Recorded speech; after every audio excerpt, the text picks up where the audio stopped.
Welcome everyone to the Sassy atomic bomb video.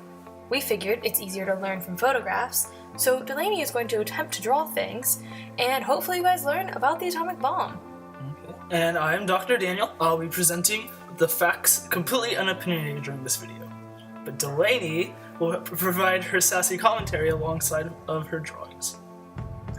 So now, I will explain the key to you. That is a stick figure. It means it's a person, and certain people, like FDR, are in a wheelchair to symbolize who he is. Below that is a gun, which symbolizes a gun, and next to that is a white flag that says the color white on it because it means peace. And now we have a cup that is half either full of water or half empty, which it's definitely half empty, but that's besides the point to the atomic bomb. Now, Daniel will tell you the factual stuff. So, in 1934, Enrico Fermi of Italy was the first person to achieve nuclear fission. The first stage marked the beginning of nuclear age in science, and properties of nuclear fission and fusion were researched more with their effects as well. Then, on January 26, 1939, at the conference of George Washington University, Niels Bohr announced the discovery of fission. There is a plaque in the room that says, "In this room, January 26, 1939, Niels Bohr made the first public announcement of the successful disintegration of uranium and barium with the attendant releases of approximately 200 million electron volts of energy. This announcement was heard by the physicists listed below who are attending the fifth of the Conference on Theoretical Physics." This is just the beginning of the end. Now, on January 29, 1939, Robert Oppenheimer realized the military possibilities in nuclear fission, and as a professor at Berkeley, he dedicated much of his time to looking at the development of the atomic bomb. Then, on September 1st of the same year, World War II began. The steps towards the development of atomic weaponry seemed more legitimate now that a Second World War had broken out. As word would get out that other nations were also beginning to develop atomic bombs, the necessity for the development of our own was imminent. Yay, another war!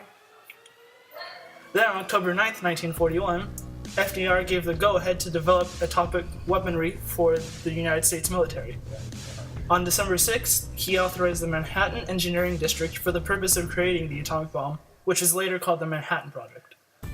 Presidential authority to begin the development of the atomic bomb for militaristic purposes paved the way to expedite the process. On September 23, 1942, Colonel Leslie Groves was placed in charge of the Manhattan Project, and J. Robert Oppenheimer became the project's scientific director. Oppenheimer had never previously held a leadership position in any of his projects, but was still named the scientific director. Colonel Leslie Graves' only major leadership position was to head the construction of the Pentagon. So now we had two guys in charge who had never been in charge before? Really? But both men worked together to ensure that the project stayed secret and was an ultimate success. Oppenheimer provided the scientific input, while Groves provided the militaristic input. On May 5, 1943, Japan became the primary target for any future bomb use, according to the Military Policy Committee of the Manhattan Project. Since the Germans no longer presented any viable threat that was suggested by our intel, the possibility of a Germany possessing the atomic bomb was very, quote-unquote, unlikely. Another reason was that the point of the atomic bomb was discussed, and the general view appeared to be that its point of use would be on Japanese fleet concentration in the harbor of Truk. General Starr suggested Tokyo, but it was pointed out that the bomb should be used where, if it failed to go off, would land in water of sufficient depth to prevent easy salvage. The Japanese were selected as they would not be so apt to secure knowledge from it as would the Germans. They also did not have full comprehension of the possibility of success when detonated, so if the bomb were to end up being a dud, then it would much be a better option in a less dangerous place such as Japan than in Germany. On April 12, 1945, FDR died and President Truman took his place as the 33rd President of the United States. This marked the period of more liberal rationale towards the use of the atomic bomb. Truman felt that the rationale for the atomic bombings had come to rest on a single colossal fabrication, that they were necessary in order to save 500,000 or more American lives. Subsequent to their use, Harry Truman maintained that dropping the bombs had been necessary, having ended the war and saved numerous lives. And he simply believed that, quote-unquote, the A-bomb was just another military weapon. And an A-bomb that can kill millions and millions of people and possibly create a nuclear war. Just another military weapon? Other viewpoints include that Truman likely understood that he had been forced by necessity to enter into evil and to choose the least evil option presented to him. On April 27, 1945, the Target Committee of Manhattan Project selected 4 cities as possible targets for the atomic bomb. They were Kyoto, Hiroshima, Kokura, and Niigata. He ordered the bombing of cities possessing significant military industrial value, but in which thousands of non-combatants, amongst them the innocent elderly and the sick, women and children, were annihilated. Ouch. That's just mean. Then on May 8, 1945, the war ended in Europe. Now the aim of the atomic bomb could be solely directed onto Japan. There was no distraction anymore of dealing with the Western Front. All that was needed was to capture the Mariana Islands and develop the B-52 bomber in order to be able to successfully use the bomb. On May 25, 1945, Leo Szilard, a Hungarian-American scientist who helped to conceive the nuclear chain reactor with Enrico Fermi, went to President Truman and told him that it would not be a good idea to use the atomic bomb against Japan. He was a smart man. On July 13, 1945, American intelligence discovered that the only obstacle to peace with Japan was unconditional surrender. So on July 26, the Potsdam Declaration was issued, calling for the unconditional surrender of Japan. But Japan rejected this Potsdam Declaration on July 28th. Just because they wanted their emperor to stay in power. However, America didn't agree with that, and there's tons to go on to argue about that. But on July 16, 1945, the world's first atomic detonation took place at the Trinity test at Alamogordo, New Mexico. On July 21, 1945, President Truman ordered the atomic bombs to be used. And they didn't even know the effects of radiation from the New Mexico test yet. Really? Anyways, on August 6, 1945, Little Boy, the uranium bomb, was detonated over Hiroshima, Japan, and it killed between 90,000 and 100,000 people immediately. On August 7th, the next day, the US decided to drop warning pamphlets on the Japanese cities. Then, on August 9th, the second bomb to hit Japan, Fat Man, was scheduled to drop at Kokura, but because of the poor weather conditions, the target was moved to Nagasaki. Then the next day, the US again dropped warning leaflets on Nagasaki. Finally, on September 2nd, 1945, Japan announced their formal surrender. Some of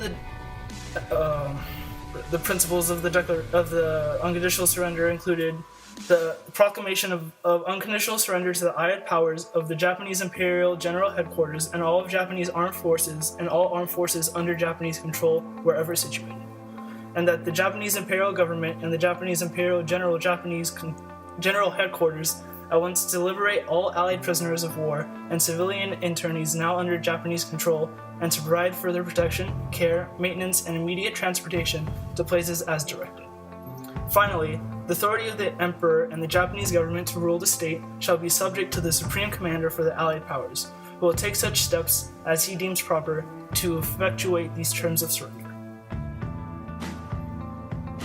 Then, in the last phase of the atomic bomb, in October 1945, Edward Teller approached Robert Oppenheimer in the aid of building the new hydrogen bomb, but because of the experiences that he had gone through, Oppenheimer refused.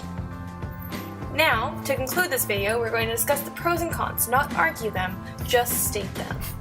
So, some of the pros that are included are it ended the war quicker, potentially saved American lives, all prisoners of war were immediately released, the US became a world superpower, and it made peace talks a more viable option. And who's kidding? Delaney can't not argue something. So the cons of this war, of the atomic bomb, would be that America, in essence, was murderers. We killed innocent women and children that had no need to be in this war or fight at all. Secondly, the US became a superpower. As though that can be seen as a positive, it can also be a negative, because now they felt as if they had to be the world police and go in and help anyone they possibly could because they're the superpower above every other country. Thirdly, they could have been avoided if America had just got off their high horse. If they had just agreed to let the Emperor stay in power, which after dropping the bomb, they did let the Emperor stay in power, so there really was no need for this conflict. This whole thing could have been avoided. Fourthly, it added unnecessary deaths to the war, the women and the children and the civilians that had no intentions of being in this war at all. There was also the radiation possibility that they had no idea, since they literally dropped the bomb a month after testing it. They had no idea what was going to happen to all these cities. And of course there's more. And other nations needed to feel the need to build up their nuclear war and their nuclear arms. So now we have this arms race to build up their nukes. And I'm sure after watching this, you don't really want to watch another video of us because that was kind of a lot of information. But I hope you enjoyed it, because I hope you learned a little bit, or it recapped on the atomic bomb for you guys. So, yeah, there's the atomic bomb sassy commentary by Daniel and Delaney.